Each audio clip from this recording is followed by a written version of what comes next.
आपल्याला कितीही वाटलं तरी काळ कोणासाठीच थांबत नाही.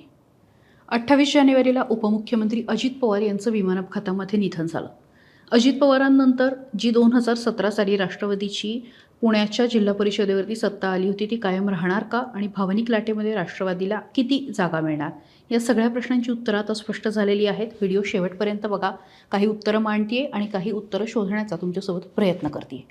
आता बघा 2017 साली राष्ट्रवादीची सत्ता होती. त्यावेळेस एकूण जागा होत्या 75 आणि त्यापैकी 44 जागा ह्या राष्ट्रवादीने जिंकलेल्या होत्या. राष्ट्रवादी त्यावेळेस एकत्रित होती. गेल्या काही वर्षापासून पुणे झडपीवरती राष्ट्रवादीची निर्विवाद सत्ता होती.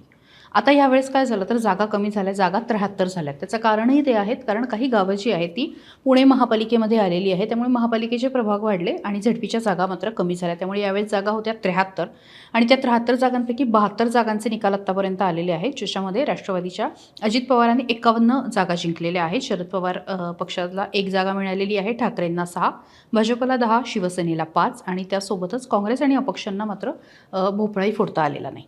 हे सगळे निकाल आहेत, हे आता हे जवळपास पक्के झालेले आहेत. त्यामुळे पुन्हा एकदा राष्ट्रवादी काँग्रेसची पुणे झडपीवरती जिल्हा परिषदेवरती आता निर्विवाद वर्चस्व आहे, स्पष्ट झालेलं आहे. आणि पूर्ण भावनिक नाही म्हणता येणार कारण जेव्हा पूर्ण भावनिक असतो तेव्हा 60-65च्या पुढे जागा, पण मागच्या वेळी ज्या 44 जागा होत्या त्यापेक्षा जास्त जागा आता राष्ट्रवादीला इथे मिळालेल्या आहेत. आणि अजित पवार यांच्या निधनानंतर लोकांमध्ये जी काही भावना होती, अजित पवारांबद्दल प्रेम होतं, राष्ट्रवादी तर कायमच इथे सुस्थितीमध्ये होती, तर ते पुन्हा एकदा दिसून आलेलं आहे. मात्र यामध्ये काही प्रश्न जे आहेत ना त्यावरती बोलणं फार गरजेचं आहे. राष्ट्रवादीने अनेक तालुक्यांमध्ये खरं तर भाजपला व्हाईट वॉश दिलेला आहे. म्हणजे पुण्यामध्ये एकीकडे आता जरी झडपीमध्ये राष्ट्रवादीची सत्ता आलेली असली तरी विधानसभा आणि लोकसभेमध्ये मात्र भाजपला चांगलं यश मिळालेलं होतं. मात्र हे यश भाजपच्या नेत्यांना का टिकवता आलं नाही हा खरं तर प्रश्न आहे. पुण्यामध्ये मोठ्या प्रमाणावरती इन्कमिंग झालेलं होतं. ते इन्कमिंग मोस्टली भाजपमध्ये झालेलं होतं. म्हणजे तुम्ही जर का नीट बघितलं तर भोर, वेल्हा, मुळशी असू द्या, मावळ असू द्या, पुरंदर असू द्या, दौंड, हवेली या सगळ्या ठिकाणचे भाजपचे स्थानिक नेते आहेत हे कुठेतरी अपयशी ठरल्याचं दिसून येतं आहे. म्हणजे मावळमध्ये तर सुनील शेळकेंनी अक्षरशः भेगडेंना व्हाईट वॉश दिलं असं म्हटलं तर चुकीचं ठरणार नाही, कारण पंचायत समिती आणि जिल्हा परिषद या सगळ्याच जागा त्यांनी निवडून आणलेल्या आहेत. यासोबत शिरूरमध्ये एक वेगळी परिस्थिती आहे, त्यावरती पण मी येते.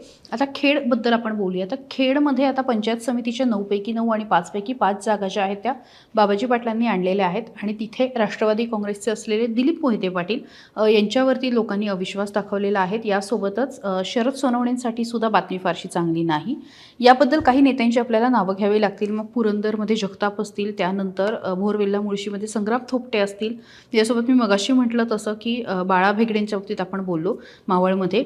त्यानंतर प्रदीप कंद जे आहेत ते सुद्धा कमी पडलेले आहेत. आणि या सगळ्या नेत्यांवरती स्थानिक लोकांनी विश्वास कमी दाखवला की भाजपने अजित पवार यांच्या निधनानंतर ठरलं होतं की कुठलाही मोठा नेता येणार नाही, मोठे प्रचार होणार नाहीत, अशा पद्धतीने सभा होणार नाहीत, तर त्याचा कुठेतरी परिणाम झाला का हा सुद्धा प्रश्न आता निर्माण झालेला आहे. दुसरी गोष्ट काँग्रेससाठी एक बॅड न्यूज पुणे जिल्ह्यामधनं आहे, ती म्हणजे पुण्यातनं काँग्रेस अक्षरशः हद्दपार झालेली आहे. एकही जागा मिळालेली नाही. एकेकाळी काँग्रेस आणि राष्ट्रवादीचा झेंडा या पुणे जिल्ह्यावरती होता, मात्र तो आता कुठेतरी बाजूला गेलेला आहे आणि त्या जागा त्यांच्याकडनं खेचून आणण्यामध्ये भाजप आणि इतर पक्षांना यश मिळालेलं आहे. काँग्रेसची जी काही स्पेस होती, जी काही एकसंधता नव्हती, ती आता मिळवण्यामध्ये, ती ऑक्युपाय करण्यामध्ये आता इतर नेत्यांना यश आलंय असं म्हटलं तर चुकीचं ठरणार नाही. इंदापूरमधली स्थितीसुद्धा तिथे हर्षवर्धन पाटील आणि त्यासोबतच दत्तात्रय भरणे हे एकत्र लढले आणि त्याचा फायदा झाला. त्यामुळे इंदापूरमध्ये सुद्धा राष्ट्रवादीला चांगला फायदा झालेला आहे. मी मगाशी म्हटलं तसं मावळमध्ये तर फायदा झालेलाच आहे. बारामती हे कायमच राष्ट्रवादीचं होतं, त्यामुळे बारामतीमध्ये सुद्धा फायदा झालेला आहे. आणि एकूणच भावनिक जरी नसले तरी अनेक ठिकाणी भाजपच्या नेत्यांसाठी मात्र प्रश्नचिन्ह उपस्थित करणारी ही निवडणूक आहे. त्यांना खरं तर आव्हान ठेवणं त्यांनी अपेक्षित होतं, मात्र तसं झालं नाही. यासोबत त्यांच्या स्थानिक नेतृत्वावर सुद्धा प्रश्नचिन्ह उपस्थित झालं. खरं तर अगदीच मोठे नेते जरी नसले आले तरी काही ठिकाणी विखे पाटील येऊन गेलेले होते, यासोबत जयकुमार गोरे येऊन गेलेले होते, सुरेश धस पुण्यामध्ये येऊन गेलेले होते. मग त्यांचा किती इम्पॅक्ट पडला हा सुद्धा खरं तर प्रश्न आहे. आणि पुणे जिल्ह्यावरती अजित पवार असताना आणि अजित पवारांच्या निधनानंतर सुद्धा राष्ट्रवादी काँग्रेसचंच वर्चस्व आहे आणि होतं हे आता स्पष्ट झालेलं आहे. आता राष्ट्रवादीसाठी काय प्रश्न आहेत तर या सगळ्याचं नेतृत्व कोण करणार आहे? म्हणजे राज्यामध्ये उपमुख्यमंत्री म्हणून सुनेत्रा पवारांनी निश्चितच शपथ घेतलेली आहे, पण झेडपीचं राजकारण हे वेगळं असतं. ते आपण असं म्हणू शकतो की स्थानिक पातळीवरचं असतं. स्थानिक पातळीचे प्रश्न वेगळे असतात. स्थानिक पातळीच्या नेत्यांना वेगळ्या पद्धतीने हाताळावं लागतं.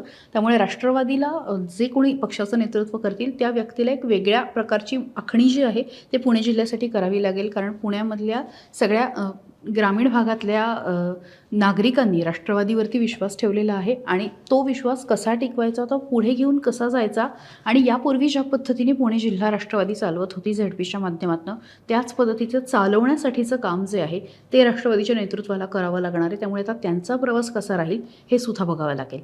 या सगळ्याबाबत काय वाटतं, तुमच्या भागातला निकाल नेमका काय आहे आणि त्याची जबाबदारी कोणाची, याबद्दल निश्चित व्यक्त व्हा आणि त्यासोबतच सकाळला फॉलो करायला विसरू नका.